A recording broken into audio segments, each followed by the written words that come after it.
All right, everyone. Thanks for joining. And of course, thanks for your time, Dawn. We got a good session here, I think. You got some good questions. We're looking forward to more. So definitely after Dawn finishes, please throw out your questions in the questions and answers. We'll be happy to address them one by one. And if we don't get to it, you can always email either of us, adam@rfvenue.com or dawn@rfvenue.com. We're looking forward to your questions every month. And thank you for filling that out. We appreciate it. So we're getting people trickling in now, Don. So without further ado, why don't you go ahead and kick it off? Gotta love trickling. Not so much where I am right now. I'm in this. I'm in the center of California where it's getting flooded. So trickling is not a good thing now. Water is trickling all over the place around here. No immediate danger to where I am, but it's very odd. Okay. Thank you guys for sending in questions when you registered. Sometimes I kind of combine them because they tend to be very similar sometimes. So if you don't see your exact question written, hopefully it got included in here somehow. So the first question I got several versions of this, is why is the 20 dB above the noise floor so important, the carrier to noise ratio? Why do I keep talking about this? And this is really what you want to do when you have wireless mics. And here's the reason you want to do it. If I have a wired microphone and I have somebody very close to it speaking, it's going to come out the PA system like it should. But if I also have some other interfering noise on that stage, I picked a lawnmower because how could you not call that noise? That even though it's away from the mic, some of it's going to leak into the mic, and the two are going to mix together. And what you're going to get out your PA system is the vocal with some lawnmower noise in the background. Depending how big the noise is, you're going to get what you get. But this is pretty straightforward. We've all experienced this. But what happens with radios is different. And this is why we want the 20 dB. Radios have something called capture effect. So when you have the same situation, but it's a wireless microphone, and instead of a lawnmower, I guess I should have put another radio because we're talking about RF, not audio noise. But so you'd get the transmission from the wireless microphone for the vocalist, and you get the transmission of that other RF, whether it's another radio, whether it's just the background noise, anything. But your radio is only going to put out one or the other of those. It is not going to mix those two signals, right? You probably experienced this if you've ever been, in a car, you turn on your FM radio and you start to drive out of town, and all of a sudden you get another channel. It's not the one you selected. It turns off the channel you selected and turns on some other channel because the signal to your car radio, it picks the better, stronger, it's got different things it picks, but it picks the better signal, and you get the other station. They do not mix. If you had AM radio stations, they do mix, and that's why they use AM radio for finding loss, for lost signal, because even if your signal is extremely weak, it will mix in with some other signal and they can find you if you get lost on a desert island. But the radios that we're using are only going to pick one or the other. And so what you want is you want your radio to very clearly understand what your intended transmitter is, and it will turn off or so reduce it so far it's off, it's effectively off. It'll turn off any other radio interference won't hit it. Different radios have different logic for the way they do it, but they all perform this way. So it's called capture effect, and it's built into that 20 dB. It's not exactly that 20 dB. There's some fudge factor built into that because when you move over 2 inches, it's going to change a little bit. It's always changing. Your radio, we don't, if we froze time, we'd get a number and we could log it down. But a live wireless mic, things are happening. So we never get that. We don't We don't have one and only one value. It's going to vary a little bit as you walk around and move. So by maintaining that 20 dB, we make sure to take advantage of this capture effect. So that's what we're doing. So all the other things we're talking about, you know, cable loss and this, that, and the other, all of these, we don't care. We need to get all of those in a row so that we achieve capture effect. And when we achieve capture effect, we're going to have a very good day. Our radio is going to stay rock solid and stay on the air. So that's really what we're shooting for. That's why that 20 number is there. So kind of keeping with the same theme, why do some companies say amplification and active antennas are necessary? And when should I consider using active aerials? I guess that would be somebody from Europe. In America, we call them antennas and they're aerials, no problem. So let's think about what's really happening here. First of all, people have the wrong assumption that if they boost the antenna, they'll increase the range. That doesn't happen. That's not what happens. I'll show you why. So if we look, we should look at this one first. I got them out of order. No, we don't. We got to go back to that one. Okay. So here's what happens. If we look on the left, if this is what we've got, right? If we have a noise floor that happens to be minus 90 and our signal from our transmitter is at least minus 70, then we have that 20 dB of carrier to noise ratio. If we boost this with a powered antenna or a line amplifier in the coax line, we are going to take that same signal, but we're going to raise it by the amount of the boost. So here I showed it with a 6 dB boost. So your noise floor is going to go up to minus 84, and your carrier is going to go up to minus 64. You still have 20 dB of carrier to noise ratio. But what's happened, because you raised the noise floor, right? The amplifier raises everything that goes into the antenna. And so you raise the noise floor up 6 dB, and that means you will have 6 dB less sensitivity in your receiver. Your receiver sensitivity is positioned against that noise floor. So if we do this, we still have the 20. We have higher voltage, you know, and you do need a certain voltage to turn your radio on, but it has to be away from that noise floor so that we're achieving that capture effect. I mean, obviously, if there's nothing else around to interfere with you, but that's doesn't happen much anymore. So it is possible without that 20 dB, you could still be good, but that's only if there's no other interferers, and there's always something. I mean, you know, unless you're in a cave 20 miles under the surface of the, never mind. That's just going to happen. So what happens if we boosted our signal is we've lost receiver sensitivity. Yes, we're giving it a stronger signal, but we're also giving it more noise.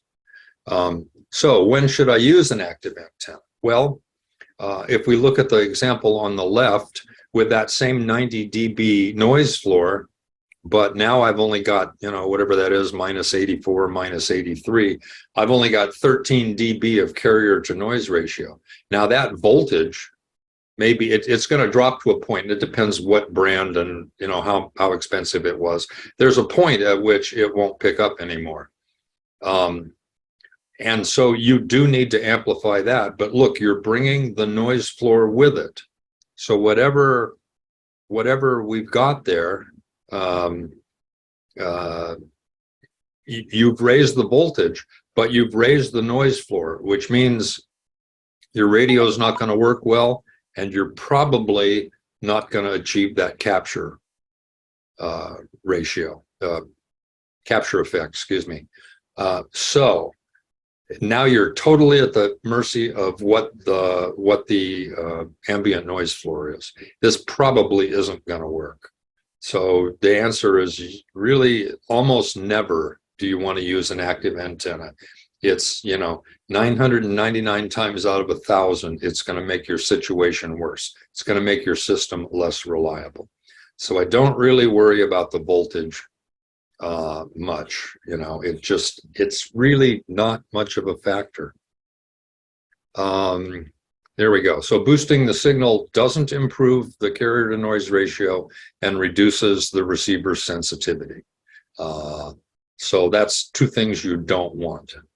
So the way to do it is to use better lower loss coax, which you can use to a point, and then you can't.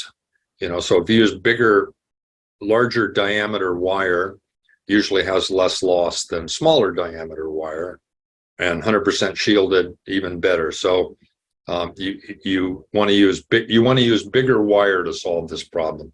Yes, you'll pay more for the wire, but it'll be about the cost of what the line amplifier is, or the additional charge for the amplified antenna. So we really don't want to use those. You're not making things better. This one I thought was fun. How did you sort out diversity if the antennas need to be separated? So I always talk about, if you're using separate antennas, they need to be separated. So for diversity to work, they need to be a quarter wavelength, at least a quarter wavelength apart. If they're shorter together, if they're closer together than that, diversity won't work. You have doubled one receiver instead of having two individual receivers. So you got no place to go if it switches. Now they need to be so a quarter wavelength for wireless mics in basically the 500s is roughly 6 inches. So if you put them on a half rack, that's what you'll get. But they need to be separated so they don't interfere with each other. We'd like them to be about 3 wavelengths apart. So that's about 6 feet. So diversity will happen at a quarter wavelength, but these two antennas are interfering with each other. So we're not getting all out of this that we can. Okay, so what does quarter wavelength mean? Well, if we look at, we're talking about time. It's a time difference. It's phase. It's a time difference. So if we look at one cycle of a sine wave, I've got it marked off in quarter wave increments, and you can see they're 90 degrees apart. So turning an antenna 90 degrees, if we were to take one of these antennas and turn it horizontal, it would be 90 degrees apart. It would be a quarter wavelength apart from the other antenna, even though they're close together. So that's basically how our diversity antennas work, plus there's a little magic. So you're always looking at the radio wave coming in as a single point in space, but because the angle of the antenna is 90 degrees away, even when it gets the same thing at the same time, it's 90 degrees out of phase. And that's what makes diversity. So that's how we make those antennas work. And the benefit to that is, of course, your radio's only ever looking at a single wave. So it can only vary 90 degrees, right? You start at 0, you're going up for 90 degrees, then from 90 to 180, you're going down. Then from 180 to 270, you're going down, you're going negative down. And then from 270 to 360, you're going negative, the negative side, but up. So every 90 degrees, you're making a turn with your wave. So that's why these numbers are important. But when you have two different waves come, if you split your antennas, they can see different waves. They don't always, but they will eventually see different waves that aren't polarized. When you lock them together like this, that can't happen. It's just plain physics. It's 0 or it's 90. It's got to be somewhere in between, and that's as much as it can vary. So that's how diversity fins work. Where should my IEMs and mic receivers be in relation to the stage? And the answer is, I don't really care. What matters is the transmitter to receiver antenna distance, right? So I can put the receivers, any place within reason. I can run audio cable for a 1,000 feet with no problem. I can't run coax that way. So what we want to do is get our transmitters close to our antenna. So here's how that works. So let's consider, we'll just look at one antenna. Let's say that's plugged into a receiver and no transmitters are turned on. And when you turn on the receiver, whatever background noise, your noise floor is going to go into that antenna. There's some tiny amount of voltage going into that antenna. Okay, that's just there. Okay, then if we turn on a transmitter and we're some distance from that antenna, whether that's 10 feet or 100 feet, whatever it is, there's a distance. And the ratio of the, pardon me while I choke to death, the ratio of the power of the transmitter to the distance, it loses going through the air. But whatever that signal strength is, X, in relationship to that background noise, that's the carrier to noise ratio. That's where we need to maintain 20, okay? If I double the distance away, whatever I am, so let's just say I started at 20 feet. If I move to 40 feet, the 40-foot transmitter is going to lose 6 dB in the air. This isn't wired now. This is just in the air. So this is just the air losses of radio waves going through air. It's going to lose 6 dB. It's inverse square law. It's the same as loudspeakers, right? So whatever carrier to noise ratio I had at 20 feet, when I move to 40 feet, it will drop by 6 dB. As long as I'm still above 20, I'm good to go. I could double it again. As long as I stay above 20, that's what we got to pay attention to. And that's what our performance calculator looks at for you. But this is what happens. So what we'd like to do, I mean, there's loss in your coax cable, right? So if you have to run longer cable, there's more, let me put it this way, there's way more loss through the air than there is through the cable. So we're going to lose either way. We want to lose as little as possible, right? So if you can get your receivers somewhat close to your transmitters, that's the preferred way to do it. You don't have to do it that way, but that's the best way to do it. And then run audio. So if your receivers are all the way at the back of the hall, 100 feet away, and you got to run coax, that's one way to do it, but there's going to be significant loss in the coax. However, if you put your receivers on stage and then run audio back to your board at the back of the house, there's essentially no loss in the audio line. So that's the best way to do it, to give you the highest carrier to noise. Remember, we got to hit that 20. Do cell phones interfere with wireless mics and IEMs? The simple answer to that is every radio interferes with every other radio, whether it's Wi-Fi, whether it's cell phones, whether it's other wireless microphones, security radios, every radio there is, television stations obviously, interferes with every other radio. How much it interferes depends on the frequencies they're tuned to. In other words, how far apart they are in their tuning, their channel tuning, and how powerful the transmitter is. So it's a moving target, but it does. So if you haven't seen this before, this is a scan that I did in Las Vegas at the convention center. And so since we're talking about cell phones, in particular, the biggest interferer is the T-Mobile service. So if you look at this, if you look at what's happened, because, all right, so all the little spikes that you can see in there, those are wireless microphones. You also can see kind of some blocks, thicker blocks, like there's one right at 520, it's easy to see, that kind of a thing. See how it's wide? That's a television station. That's 6 megahertz wide, and that's a digital television station. So you can see a few of those in there as well. There probably are some up around, 560, 600, whatever up in there too, but they're so buried in the noise, I don't see them individually. So this is the noise floor that we're getting because T-Mobile is mixing with our wireless microphones and causing intermodulation. T-Mobile's not a single frequency, right? When we look at this radio to radio, I've got a radio at 501.125 and 506.500. Those are single frequencies, and they make single spikes. But when you look at T-Mobile, it's a very wide signal. It's not a single frequency. It can be thought of as thousands of frequencies or hundreds, I don't know exactly.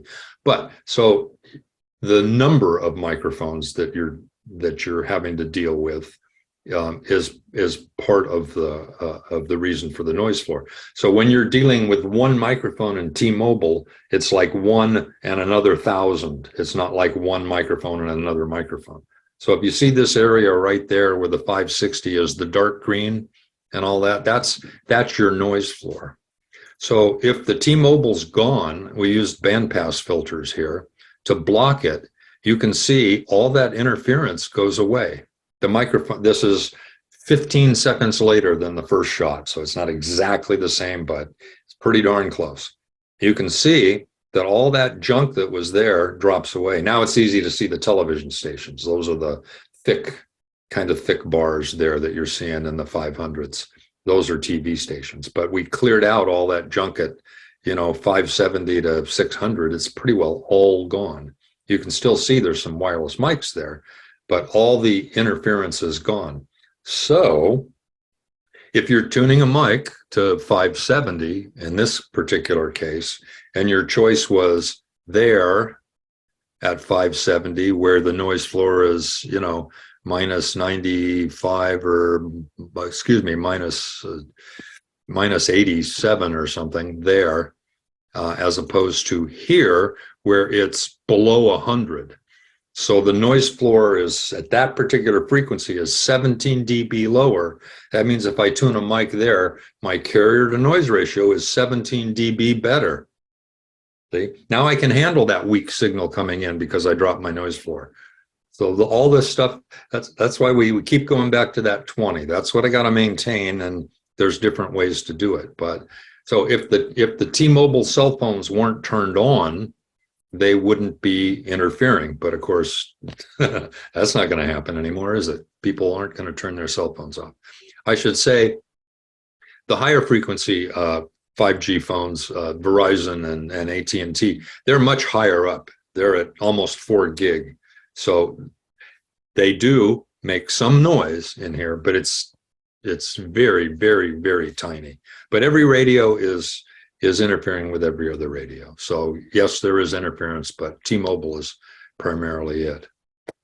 So we got some questions about a link budget and our performance calculator, and what happens when it's red, yellow, or green.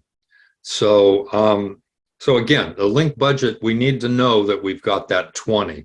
We need to know that our system is capable of it. That's the first thing. So if you've probably seen this is our wireless performance calculator. It's a free tool.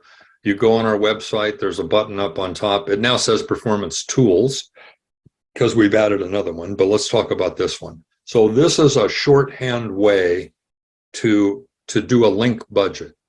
So a link budget, basically we're just adding all the things that have gain and power and subtracting all the things that have losses. And then we get a number at the end of that, and then we see how high that number is above the noise floor, right? So what you do is you go to this, you go to the drop-down boxes and you pick the choices. So you don't have to do the math, you don't have to figure out how many dB is what. It's all built in here, so it's real shorthand. You can do it the long way if you want. So this is what's actually happening under the hood.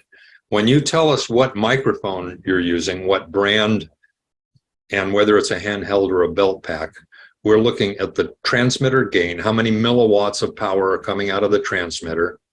There is some loss. All that power doesn't effectively get out its antenna. That's calculated in there. And then we also calculate for human absorption. And this is an estimate. But you will notice that handhelds work better than belt packs because when you hold that microphone out, it's farther away from your body than if you're wearing it on your belt. So we calculate for human absorption. That's a negative number. We put that in there. Then you tell us the distance, how far the transmitter is to the antenna. And then we calculate the free path loss, the loss through air. We calculate how many dB that is. Then you tell us what antenna you have, and the antennas all have some amount of gain. So that's a plus. We add that back in there. Then you tell us what kind of coax you have and how long it is. And we calculate for different coaxes have different amounts of loss. But basically, small wire loses more than big wire. We calculate that all in. We ask if you're using the bandpass filters because you could see from the last example, the carrier noise improvement. Now, I got to say that one I showed you is the worst I have ever seen, and I hope to never see anything like that again. And normally I would expect that to be like probably 6 dB for most people, might be 4. But anyway, that's calculated back in. So if you're using the bandpass filters, we know you're lowering the noise floor a little bit. And then we ask you what distro you're using, and there's some miscellaneous. There's about 5 or 6 things we're looking. We're counting the jumper cables, we're counting the BNC connectors have loss, we're counting a little bit of gain in the distros, all that stuff. We're lumping all that product together. And then it says noise floor and noise floor value. Okay, so this is the qualifier to this. If you can't make a measurement and tell us exactly what you have, we're going to assume that your noise floor is minus 85 or better. That's the high end of a lousy noise floor that's still what you might run into. I really expect it to be, minus 88, minus 92. It should be better than that number. So, but we're gonna assume a worst case, which is why this calculator might not work, in the middle of a hospital with x-ray machines around or across the street from a military air base or, without crazy things like that. It's doubtful your noise floor would be any worse than this. Oh, I'd give you one other thing. High-rise buildings. If you're in the 13th story, I just worked somebody yesterday in Littleton, Colorado, and they wondered why their noise floor was minus 60. And I said, are you up in the air? And he went, yep. And that's why. So if you're in it's hard to do in a real tall building. Skyscrapers are a problem. So you put all these things in, and we do all the calculations under the hood. We figure out all the dB plus and minus and all that, so you don't have to. And then you hit the calculate button. If you get a green, that means you have more than 20 dB. If you get yellow, you're right at 20. And if you get red, you're below 20. So I wouldn't settle for yellow. I mean, if you just have to go out and do it in the next 10 minutes and only has to work for an hour, that's one thing. If you're putting in a system for somebody and you expect it to be good for the next couple of years, that's a different story. So this gives you the ability to look at those. And if you get a yellow or a red, then maybe you have to go back up into this table. Maybe you have to select a better quality microphone. Maybe you have to select a higher gain antenna, or a lower loss coax is usually the easiest thing to do. Or quickly add the bandpass. If you're at yellow without the bandpass filters, putting the bandpass filters in makes you green. So anyway, you can pick and choose this, do it multiple times, and see that you have enough power in your system's going to get to your receiver to give you a good signal. And I think with that, I ran out of the ones that I prepared for. So did you have some other questions there that came in, Adam, that I didn't get? We just had a request, any chance in the future to use both metric and imperial system measurements. So I let them know we'll work on that, but I don't see any other questions. So now's the time to send us your questions. Yeah, just hit the Q&A thing on there and send it in.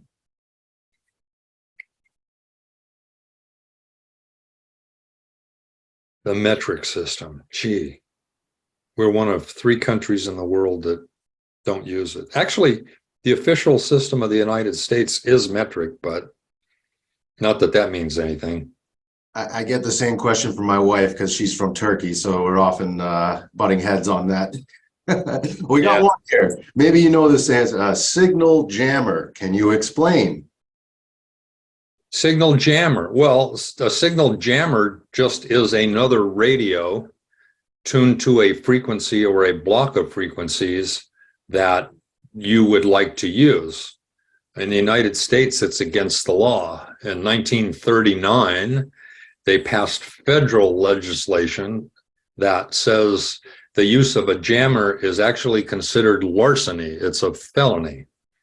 However, where you see it in practice, we have laws and then we have things people do and don't do. I have run into it several times in the past, although not recently, where you go to a big hotel and you can't make your Wi-Fi work because they have turned on every channel. There's 11 Wi-Fi channels in the US, goes up to 13 if you're in some other countries. They have turned on every channel and they are broadcasting, even though there's nobody listening. They have filled up that entire space.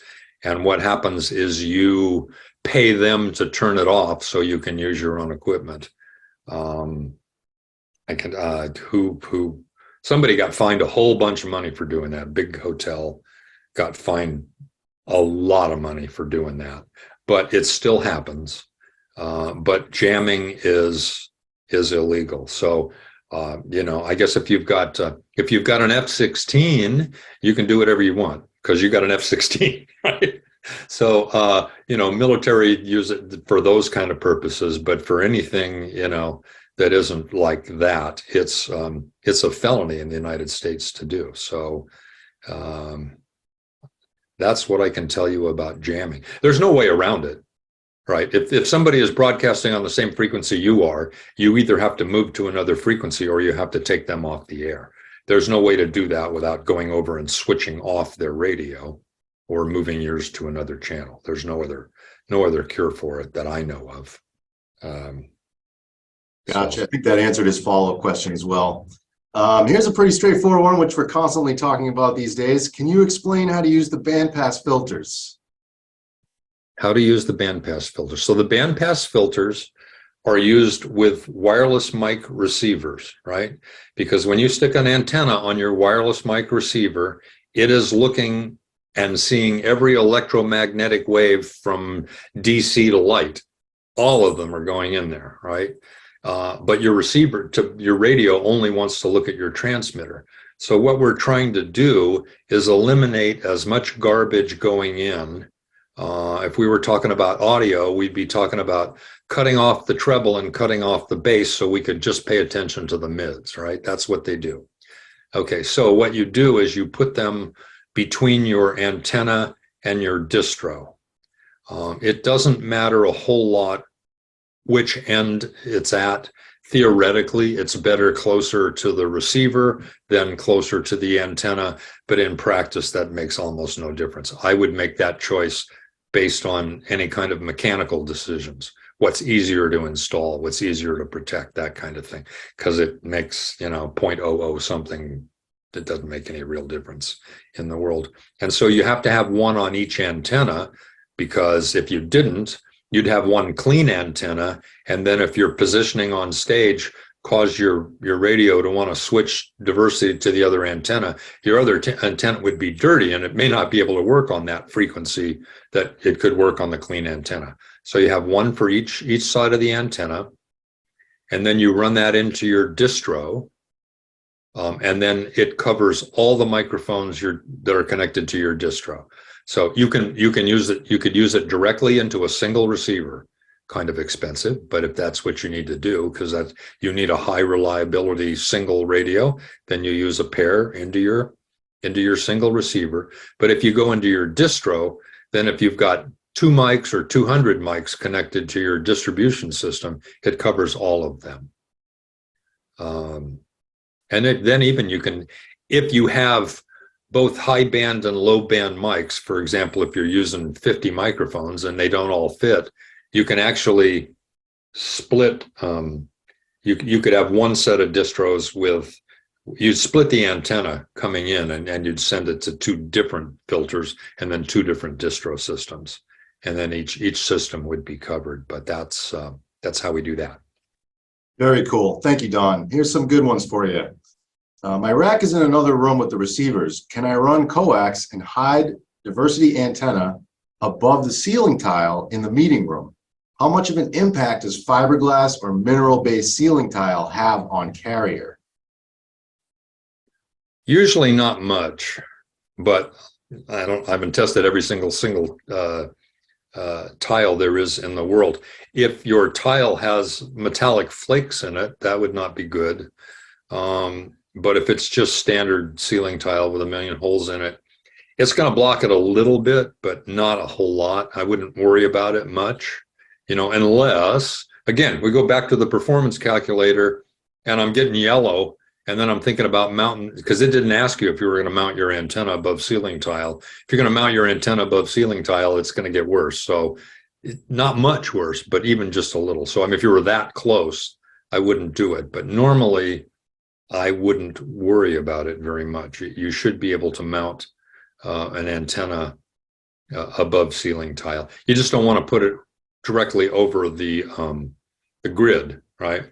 But ceiling tile, at least in the US, is pretty much 2 foot by 4 foot. And so as long as you have a 2 foot opening, your antenna works fine. I've never seen, if you had 1 foot squares with grid, it wouldn't work. But if it's 2 feet, it does. Remember that wavelength is 2 feet long. So we got to get the whole wave through. It won't bend around. It won't split. Cool. There's a next question, and you may be able to demystify this, Don. Here's a question. If you only have the antennas that come with the receiver with no amplification, it makes it hard to use the calculator to get a red, yellow, or green as a possible result. So what would you do? I would use D-Omni in that case. D-Omni doesn't have any gain. It has, it has just your standard. It's the same gain as a whip. So you could use D-Omni in that case. Oh, that's a good trick. Same way, if you couldn't find a microphone in there, if you had some brand, because we don't have every brand in there. There's a lot of brands I don't even know about. If you determine the power of the microphone, if it's 10 milliwatts or 20 or 50 or whatever it is, then you could go match it to some other brand that is in there, and you'd have to go.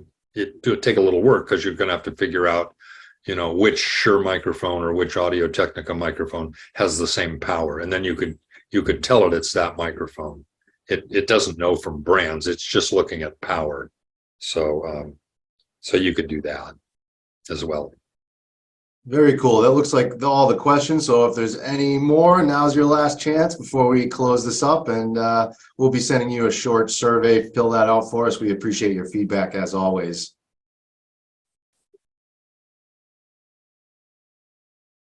So we all good? And if you have other questions, you can just email them in. We're happy to answer them. You don't have to wait for this necessarily. We want to get your systems working. So happy to answer any questions. Well, thanks for your time, everyone, and we'll see you on the next one. See you next time. Bye-bye.